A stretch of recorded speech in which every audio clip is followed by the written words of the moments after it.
शिवा गुरु मंदिलवा बड़ी दूर है साखिया चलाना परवा झार के पहिला में दाया मंगिया दूसरा में चरचा पहिला में दाया मंगिया दूसरा में चरचा तीसरा में नामा पर नाम करिए साखिया चलाना परवा झार के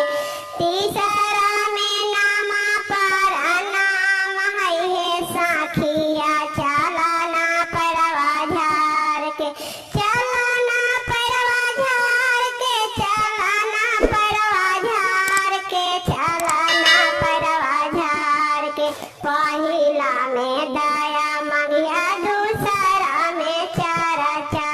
पहिला में दाया मंगिया दूसरा में चरचा तीसरा में नामा पर नाम है साखिया चलाना परवा झार के। इस वीडियो को देखने के लिए बहुत बहुत धन्यवाद दोस्तों। अगर आप ऐसे फनी वीडियो देखना चाहते हैं तो हमारे चैनल बिल्लू बादशाह को जरूर सब्सक्राइब करें और शेयर भी करें। शिवा गुरु मंदिलवा बड़ी दूर है साखिया चलाना परवा झार के चलाना परवा झार के चलाना परवा झार के चलाना परवा झार के शिवा गुरु मंदिलवा बड़ी दूर है साखिया चलाना परवा झार के शिवा गुरु मंदिलवा बड़ी दूर है साखिया चलाना परवा झार के पहिला में दाया मंगिया दूसरा में चरचा पहिला में दाया मंगिया दूसरा में चरचा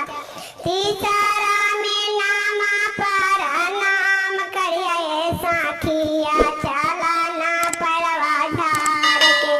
तीसरा में नामा पर नाम है साखिया चलाना परवा झार के चलाना परवा झार के चलाना परवा झार के चलाना परवा झार के पहिला में दाया मंगिया दूसरा में चरचा पहिला में दाया मंगिया दूसरा में चरचा तीसरा में नामा पर नाम है साखिया चलाना परवा झार के। इस वीडियो को देखने के लिए बहुत बहुत धन्यवाद दोस्तों। अगर आप ऐसे फनी वीडियो देखना चाहते हैं तो हमारे चैनल बिल्लू बादशाह को जरूर सब्सक्राइब